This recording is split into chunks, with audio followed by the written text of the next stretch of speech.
The interaction of man and nature many times has disastrous consequences. But sometimes man does build something that results in the explosion of nature and positive results. The Salt Pier on Bonaire is one such structure.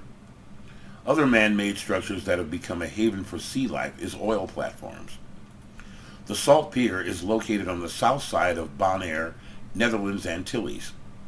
Bonaire was originally inhabited by a branch of the Arawak Indians who sailed from Venezuela over 1,000 years ago. The first Europeans to arrive were the Spanish in 1499. They did not stay long as they decided not to develop the island, but they took the Indians who were on Bonaire as slaves, leaving the island uninhabited. There were subsequent visits by the French, Portuguese, and the Spanish convicts who returned, leaving their imprint and influence. In 1633, the Dutch took possession of Bonaire, along with Aruba and Curaçao. They imported African slaves to work the plantations and the salt mines. Bonaire's ownership changed hands several times until 1816, when the Dutch maintained leadership. The salt mines and salt evaporation ponds have been in use since the early 1600s. Starting in 1623, ships of the West India Company called at Bonaire to obtain meat, water, and wood.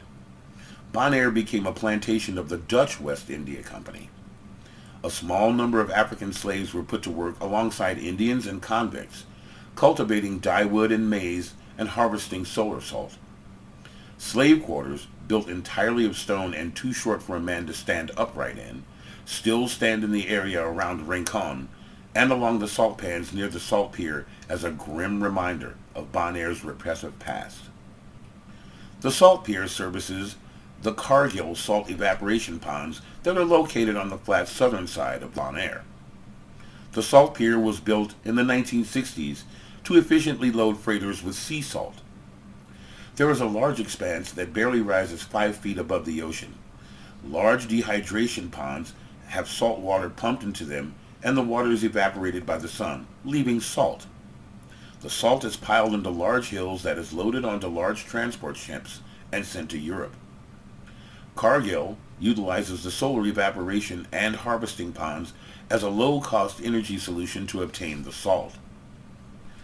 The massive Salt Pier has become a home and sanctuary for a diverse sea life population and provides a structure for the growth of coral and sponges. The immensity and intensity of sea life present at the Salt Pier at times can be overwhelming. The easy access from shore, the lack of currents, the massive diving infrastructure on Bonaire, and the spectacular day and night diving at this location is one of the reasons we rate Bonaire the #1 location to scuba dive in the Caribbean. Diving beneath the pier can be amazing. There is lots of sponge and coral growth on the pilings, and fish seem to congregate around them. Large accumulations of different colored sponges are growing on all of the pillars of the Salt Pier. Over the last 50 years, coral has begun to attach to the Salt Pier. At times you can see massive schools of fish where you can barely see the pilings themselves. The Salt Pier is a must-dive on Bonaire behind Carpata and La Dahlia's Leap. The massive pier structure blocks out light and creates a unique scuba diving adventure. The resultant richness and dark blue color of the water creates a mystic viewing experience with schools of fish, including large tarpon, barracuda, grouper, and the occasional turtle. The water is a dark blue under and around there that blocks out the sunlight. You can point your camera or camcorder upwards and see streaks of light interacting with this massive structure. The pier provides hiding places and structures that smaller fish can navigate faster around than the bigger predators that are always seeking a quick meal. We have dived this site many times and never tire of it.